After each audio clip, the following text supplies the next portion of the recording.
एक जवान अपनी चाल को परमेश्वर के वचनों के द्वारा शुद्ध रख सकता है, क्योंकि भजन संहिता 119 वचन 9 में लिखा है कि जवान अपनी चाल को किस उपाय से शुद्ध रखे?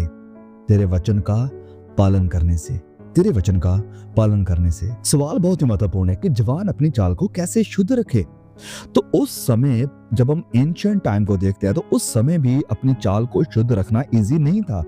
तो आज हम सोच सकते हैं कि ये कितना ज्यादा और डिफिकल्ट और ज्यादा मुश्किल बन चुका है।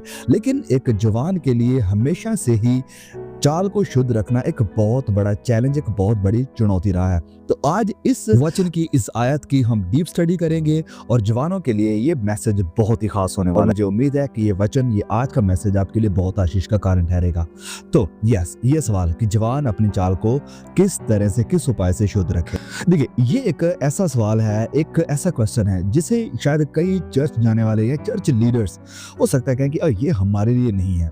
लेकिन बहुत जरूरी है कि हम इस सवाल को लगातार अपने बारे में पूछते रहें, क्योंकि concern for the moral purity is so essential कि हम लीडर्स के लिए, मसीहों के लिए पवित्रताई, शुद्ध होना ये बहुत ही जरूरी है।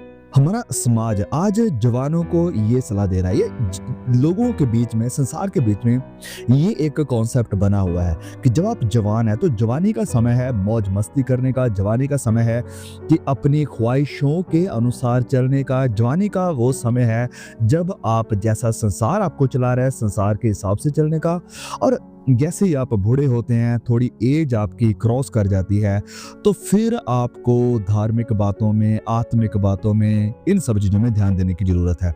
लेकिन बॉयस, खुदा के दास, वो इस बात के ऊपर कमेंट करते हुए कहते हैं कि God's answer is quite different, कि खुदा का जो जवाब है इन चीजों के प्रति वो बहुत ही अलग है। इस सवाल के प्रति कि जवान की चाल शुद्ध हो, इसके प्रति खुदा का जो रिस्पॉन्स है अलग है।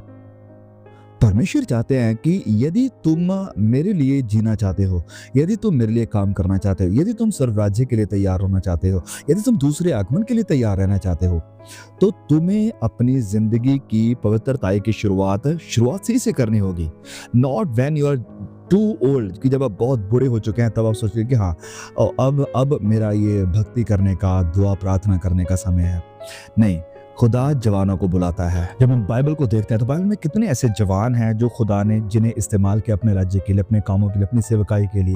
और परमेश्वर बुलाता है जवानों को कि जवान आए, शुद्धता में चले, पवित्रताई में चले और अपनी चाल को शुद्ध रखें।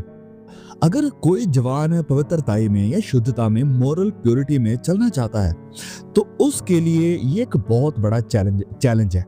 बहुत सारी चीजें उसके सामने आती हैं जो कि जवानी के समय उसकी चाल को शुद्ध रखने में उसके लिए मुश्किलें पैदा करती हैं। जैसे कि सबसे पहली बात है यूथफुल एनर्जी, कि जो जवानी की अभिलाषाएं होती हैं, और सेंस ऑफ केयरलेसनेस, कि उन्हें ज़्यादा परवाह नहीं होती चीज़ों की। फिर जिंदगी के बारे में, जिंदगी की गहराई के बारे में इतनी समझ, इतनी बुद्धि ना होना। जवानी के समय कई बार शारीरिक अभिलाषाएं, सेक्सुअल इमोरलिटी, आत्मिक जिंदगी के, पवित्रताई के या स्पिरिचुअलिटी के खिलाफ जाती हैं, आत्मिक उन्नति के खिलाफ जाती हैं, और मोस्टली कई बार तो ऐसा होता है कि उसकी जगह भी ले लेती हैं। और फिर कई बार समाज, द पीयर प्रेशर जिसे बोला जाता है, कि दूसरों के कारण कि वो भी ये कर रहे हैं, ये भी कर रहे हैं, हाँ, कहीं हम पीछे ना हो, लोग हमारा मजाक ना बनाएं। तो इस चैलेंज की वजह से भी कई लोग गुनाह की तरफ, पाप की तरफ, इमोरलिटी की तरफ बढ़ जाते हैं। और फिर आज का हमारा समाज, सोशल मीडिया और जो कुछ भी हमें आज नंगापन, जो भी इमोरलिटी हमें देखने को मिल रही है, ये स्पेशली आज के समय जवान को टारगेट कर रही है कि वो इमोरलिटी की तरफ, गंदगी की तरफ, बुराई की तरफ, पाप की तरफ धकेल दिया जाए। लेकिन क्यों परमेश्वर खास कर जवान ही को बुलाते हैं कि वो अपनी चाल को शुद्ध रखे?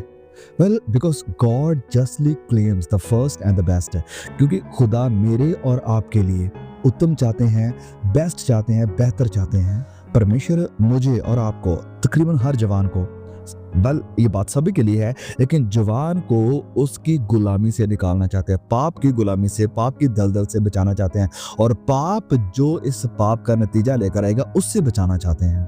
क्योंकि जब हम जवानी में हैं और हम अभिलाषाओं के ऊपर, परीक्षाओं के ऊपर, प्रलोभन के ऊपर जयवंत नहीं होते हैं, अगर हम उनके अधीन चले जाते हैं या वो हमारे ऊपर हैवी हो जाती हैं, तो फिर वो हैबिट्स, फिर वो आदतें, फिर उन सारी बुराइयों से आगे आने वाले समय में हमें रेजिस्ट करना, उन्हें रोकना या उनके ऊपर जयवंत होना और ज़्यादा डिफिकल्ट होता जाएगा, क्योंकि वो अभिलाषाएं फिर आपको छोड़ेंगी नहीं इतनी आसानी से।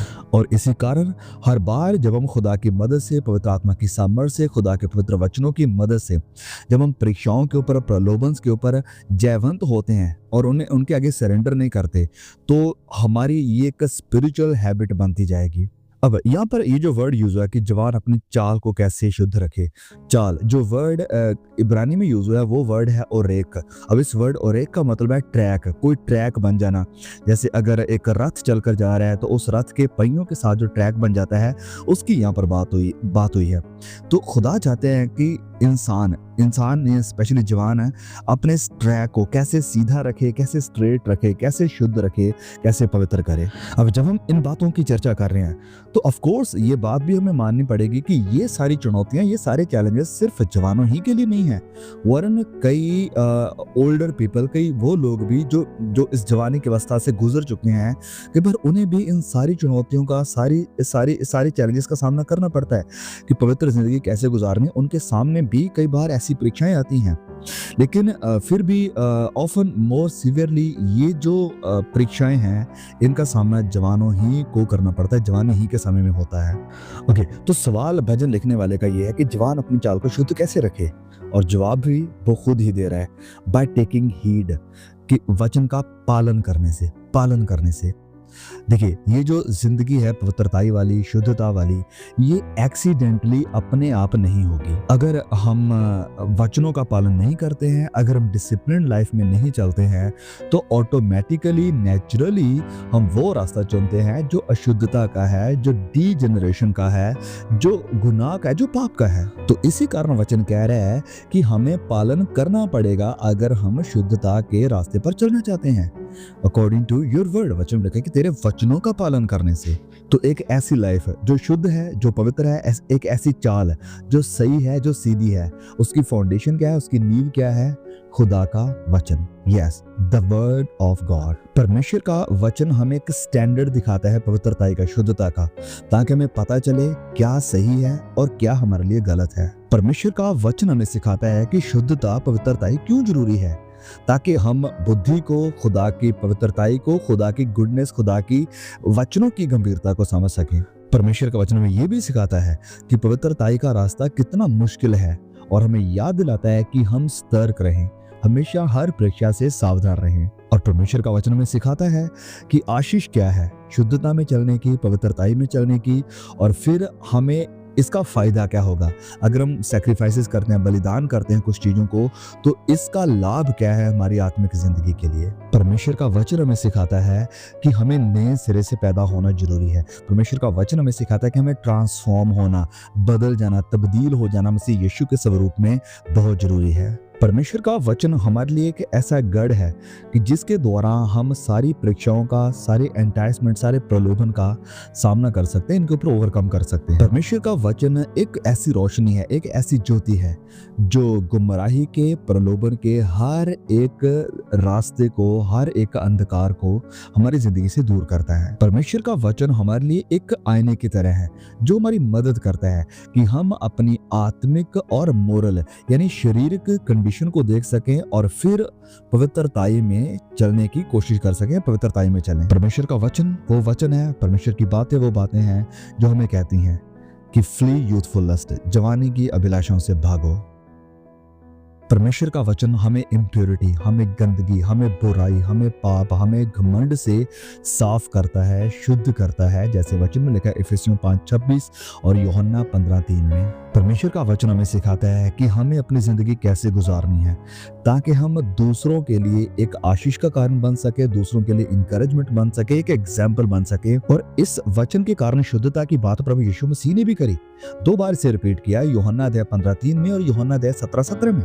यूहन्ना 15:3 में प्रभु यीशु मसीह कहते हैं that you are already clean because of the word which I have spoken to you, कि उस वचन के कारण जो मैंने तुमसे कहा है तुम शुद्ध हो चुके हो। और फिर प्रभु यीशु मसीह कहते हैं यूहन्ना 17:17 में कि sanctify them by your truth and your word is truth, कि उन्हें सत्य के द्वारा शुद्ध कर, तेरा वचन ही सत्य है।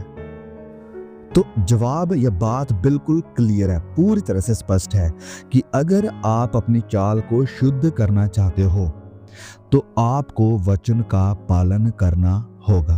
That's it. और फिर जब हम मसीह यीशु की जिंदगी देखते हैं, हमें याद आता है कि मसीह यीशु ने भी जब प्रलोभन का, परीक्षाओं का सामना किया था तो उन्होंने वचनों ही की तलवार का इस्तेमाल किया था। तो वो जो मेरे और आपके उद्धार के लिए, मुक्ति के लिए इंसान बना, वो खुद भी जवानी की अभिलाषाओं से होकर गुजरा, शरीर की अभिलाषाओं से होकर गुजरा, जिंदगी की अभिलाषाओं से होकर गुजरा, प्रलोभन की अभिलाषाओं से होकर गुजरा। लेकिन क्योंकि खुदा का वचन उसके अंदर था, उन वचनों ही के द्वारा उसने सारी परीक्षाओं का, सारे प्रलोभन का सामना किया और जयवंत हुआ। और वही ये वचन आज मुझे और आपको भी सजेस्ट कर रहा है कि अगर आप पवित्र जिंदगी जीना चाहते हैं, अपनी चाल को शुद्ध करना चाहते हैं, you must surrender your life to the word of God, कि अपनी जिंदगी खुदा के वचनों के हवाले करनी होगी, खुदा के वचन के डिसिप्लिन में चलना होगा, वचन का पालन करना होगा। May God bless you. Please share the message with your young brothers and sister. अपने जवान भाई बहनों के साथ इस मैसेज को जरूर शेयर करें। जल्द मिलेंगे नए वीडियो के साथ। तब तक के लिए खुदा मुझे, आपको, हम सबको संभाल के रखे। आमीन।